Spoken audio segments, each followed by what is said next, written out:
Lorsqu'on parle d'ONG, d'abord, c'est une organisation non gouvernementale régie par la loi 1901 et qui collabore bien sûr avec le gouvernement, même si on dit que c'est une organisation non gouvernementale, mais c'est toute association ou coopération ou bien et regroupement d'ONG ou bien fondation. Donc, l'État donne des réglementations, l'État officialise, mais l'État n'a pas ses regards en ce qui concerne le fonctionnement. Mais ceci étant, lorsque une journée comme ça est dédiée aux organisations de la société civile, ONG, nous sommes, c'est vraiment une bonne chose parce que ça va nous permettre aussi de nous détendre. Ça va nous permettre aussi de faire le bilan de nos actions communautaires sur le terrain et voir dans quelle mesure nous pouvons améliorer davantage nos prestations sur le plan national, international. Et en l'occurrence, au profit des bénéficiaires directs qui sont les populations à la base. Et cette journée commémorée devrait aussi nous permettre de nous relasser en termes même de convivialité, en termes même de célébration entre structures, entre organisations et entre personnel. C'est-à-dire, on devrait quand même célébrer avec une grande joie et avec les amis, avec les partenaires même qui nous accompagnent tous les jours. Lorsqu'on parle de développement communautaire, lorsqu'on parle de développement local, c'est les organisations de la société civile qui sont surtout aux côtés de la communauté. C'est elles qui maîtrisent mieux les besoins de la communauté, les besoins cruciaux des enfants en situation difficile, des femmes, des groupements de femmes, c'est-à-dire de la communauté en général, c'est les ONG et les associations de développement local. Donc, les gouvernants ont l'opportunité et l'obligation de collaborer avec les organisations crédibles. Nous œuvrons beaucoup pour le bien-être de la communauté et normalement, nous devons nous réjouir. Donc, ce qui nous manque, c'est de repenser, de faire autodiagnostic ensemble avec les groupes des OSI afin de penser quand même un temps soit peu à nos bien-être. Donc, si cette journée des ONG est, je dirais, entrée en histoire, c'est pour nous permettre quand même de faire nos propres diagnostics, de se rappeler de nos engagements vis-à-vis de la communauté, de se rappeler de nos soucis également et de penser à nos familles, à nos amis et rassembler autour de nous nos bienfaiteurs pour festoyer. Donc, moi, je suis vraiment content. C'était vraiment une joie pour moi de savoir que nous aussi, en tant qu'organisation de la société civile, nous avons une journée que nous devons commémorer. Vous savez, et il n'est pas facile de mobiliser les ressources à l'heure actuelle. Je dis à l'heure actuelle, la mobilisation des ressources est difficile. Ce n'est pas donné à qui que ce soit en tant qu'organisation de la société civile. Et pour bénéficier premièrement de la confiance des partenaires sur le plan national et international, il faut avoir une bonne vision. une vision claire, bien définie, être crédible dans la gestion. Il faut avoir l'esprit collégial de solidarité et avoir une vision de travailler en réseau conformément aux normes liées à chaque réseau. Être vraiment confiant, solidaire, crédible vis-à-vis des bénéficiaires qui sont les cibles visées par les partenaires nationaux et internationaux. Maintenant, pour mobiliser les ressources, il faut avoir aussi des compétences requises, des expériences avérées. Et à travers des appels à projets, des appels à candidature, des signatures de convention et des signatures de partenariat à gauche et à droite, c'est justement vos comportements qui facilitent la mobilisation des ressources, la confiance auprès des partenaires. Donc, nous, on essaie quand même de, je dirais, de respecter ces différents facteurs dont je viens d'énumérer. Premièrement, la confiance en soi, la crédibilité à travers la gestion des biens communs et publics. Et aussi l'engagement sans distinction auprès et aussi à l'endroit des bénéficiaires. Lorsque vous avez une vision claire et nette, un objectif bien défini, une mission bien éteignée, vous arrivez maintenant à impacter, à convaincre, premièrement à convaincre vos partenaires et maintenant à impacter les cibles qui sont les bénéficiaires bien définis au préalable, en fonction même de votre domaine d'intervention. Et lorsque vous postulez, vous déposez votre dossier, vous postulez à un appel à candidature, après l'évaluation, le partenaire s'intéresse à votre projet et facilement, vous signez une convention de partenariat avec vous et vous commencez par mener vos activités en fonction des objectifs que vous avez fixés dans l'appel. Secondo, il y a aussi ce que nous appelons le volontariat et le bénévolat. Il faut être vraiment engagé en tant qu'acteur de la société civile, responsable ou non. Lorsque vous voulez réellement atteindre un bon développement, lorsque vous voulez être crédible, vous devez accepter les autres. Vous devez accepter bon gré, mal gré les autres. Vous devez vous sacrifier. Réussir dans une ONG, c'est d'accepter de se sacrifier. Et c'est le volontariat. Le volontariat oblige l'investissement personnel. Et c'est ça qui va te permettre petit à petit de gagner la confiance de la population, de la communauté et des partenaires nationaux, internationaux. Quand on parle des partenaires nationaux, c'est la commune, c'est les autorités à divers niveaux, c'est les services étatiques, ministériels, ainsi de suite. C'est aussi le gouvernement, les ambassades qui sont installées dans le pays.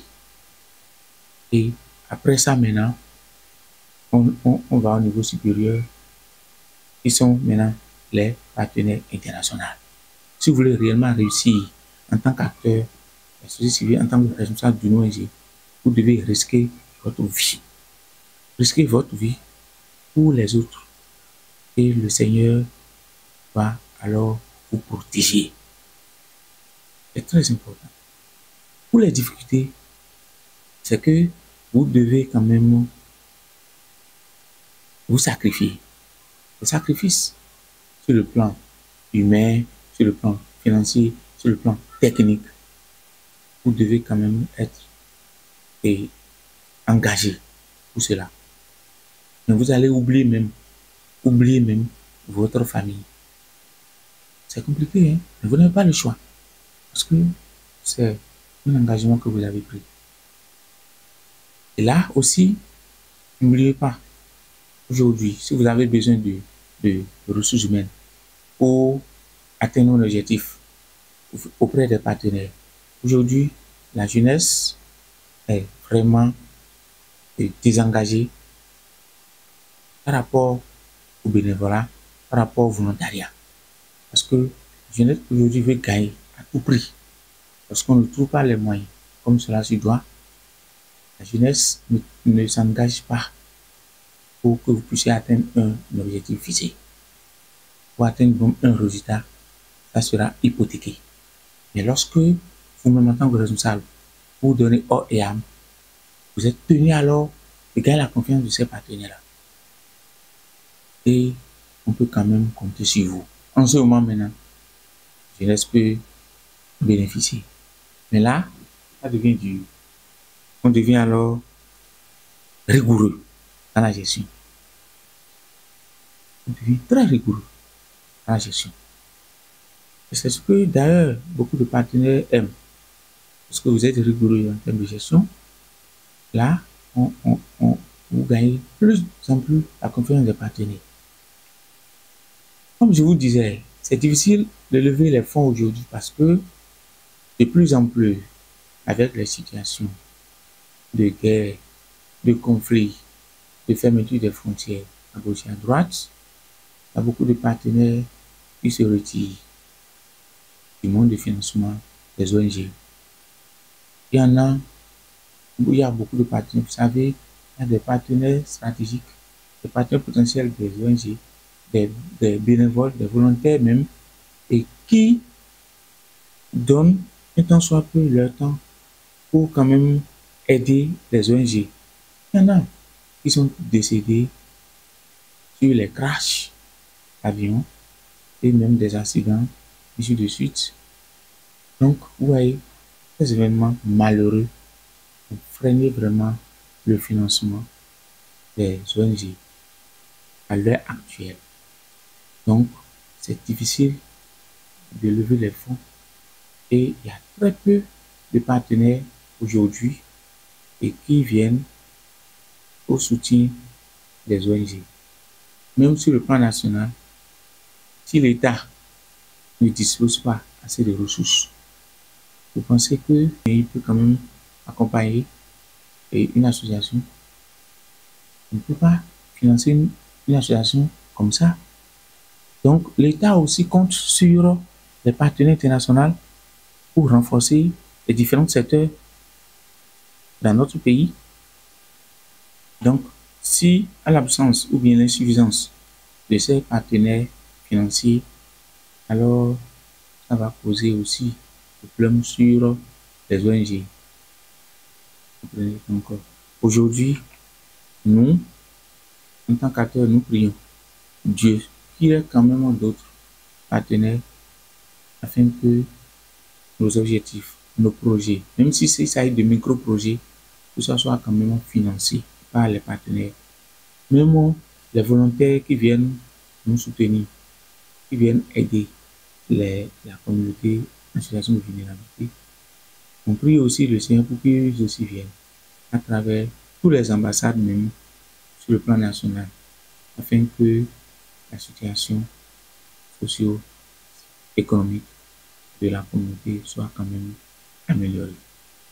Et que les organisations, les responsables des ONG demeurent toujours des responsables bien engagés pour le développement local et aussi pour le respect des clauses, des conventions de partenariat. Sans oublier surtout la crédibilité au quotidien vis-à-vis des engagements pris auprès des partenaires. L'ONG Action sociale pour l'éradication de la pauvreté. Une ONG à but non lucratif qui intervient dans le domaine de la protection des enfants, de la protection de l'environnement, de l'agriculture, de l'éducation, de la gestion des déchets solides ménagers et aussi l'AGR, l'activité générale de revenus au profit des groupements de femmes, sans oublier aussi l'entrepreneuriat des jeunes. Nous œuvrons également dans le domaine du volontariat national et international. Et étant donné que nous sommes en train de commémorer notre jour, c'est une occasion pour moi de féliciter tout le personnel des organismes de la société civile qui accompagnent leurs responsables, qui travaillent jour et nuit pour l'atteindre des résultats. Également, je profite de l'occasion pour remercier nos bonnes dames, nos bénéficiaires, les enfants qui bénéficient de nos actions. Je les remercie également pour leur accueil, pour leur engagement, afin que les ODD soient relevés. C'est très important. Parce que lorsqu'on parle des ODD aujourd'hui, ça regroupe plusieurs axes au profit de la communauté.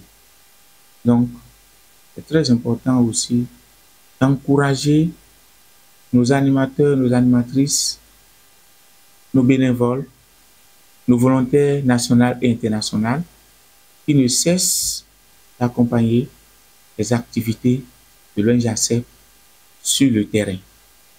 Et sans oublier les actions de nos différents partenaires et le gouvernement également, à travers les autorités à divers niveaux, sur le plan national, au niveau des ministères, au niveau des ambassades, au niveau des communes et au niveau aussi des chefs de village, les chefs de quartier, sans oublier les secrétaires exécutifs, les SE et leurs services techniques qui nous accompagnent tous les jours pour que nous puissions être quand même un modèle pour la communauté et être considérés à l'endroit de nos partenaires internationaux. Tous les ONG au Bénin sont regroupés dans une maison appelée la maison de la société civile, MDSC. Et il y a aussi la fêtière des fêtières, fêtière des organisations de la société civile, mais chapeautée par la maison de la société civile au Bénin. Donc tous les membres du conseil d'administration sont élus depuis la base par les organisations de la société civile à divers niveaux. Donc les membres du conseil d'administration de la société civile sont uniquement composés des ONG élus à partir des communes, à partir des départements et maintenant au niveau national. Donc, c'est l'occasion pour remercier tous ceux-là, tous ces responsables qui travaillent en commun accord pour que notre maison commune, qui est la maison de la société civile, tienne toujours debout et qui nous accompagne et qui mobilise les ressources et qui négocie auprès des partenaires internationaux et qui met aussi à notre disposition des partenaires et qui nous envoie des appels à projets tous les jours et qui nous encourage, qui nous accompagne sur le plan technique à lever des fonds auprès des différents bailleurs et aussi au niveau des ambassades. Donc, la Maison de la société civile fait beaucoup pour nous, les ONG, et aussi les structures fêtières. La Maison de la société civile dispose des référents et des référents partout, des relais partout, dans chaque département. Et au niveau des communes, nous avons aussi des groupes thématiques bien organisés, groupes thématiques 1, 2, 3, 4, jusqu'à 8, voire 9 groupes thématiques. Donc, chaque groupe thématique dispose aussi de chefs. Il y a aussi des chefs de pôle 1, pôle 2, pôle 3, pôle 4. Le IACEP est membre du pôle 4, hygiène et assainissement. Voilà. Donc, le pôle 4, c'est notre pôle. Et c'est grâce à la Maison de la société civile que nous sommes organisés. Il n'y a pas les pôles thématiques, il y a aussi les réseaux. Nous avons plusieurs réseaux. Nous avons les réseaux de protection des enfants et des difficiles, le FODEB également. Ici, dans le département de Lomé, le IACEP est coordinateur du FODEB, Forum de défense des droits des enfants au Bénin. Donc, à part le FODEB, il y a aussi d'autres réseaux. Les réseaux pro-environnement, les réseaux de protection de l'environnement, du changement climatique, ainsi de suite. Donc, il y a plusieurs réseaux. Il y a des réseaux par domaine d'intervention. Tous ces réseaux-là respectent les axes des ODD. Et il faut reconnaître que tous ces réseaux, ONG, coopératives, et têtes couronnées, ainsi de suite, sont tous membres de la Maison de la société civile au Bénin. C'est notre fête et nous devons quand même rendre grâce pour les efforts au quotidien que nous faisons à l'endroit de la communauté locale.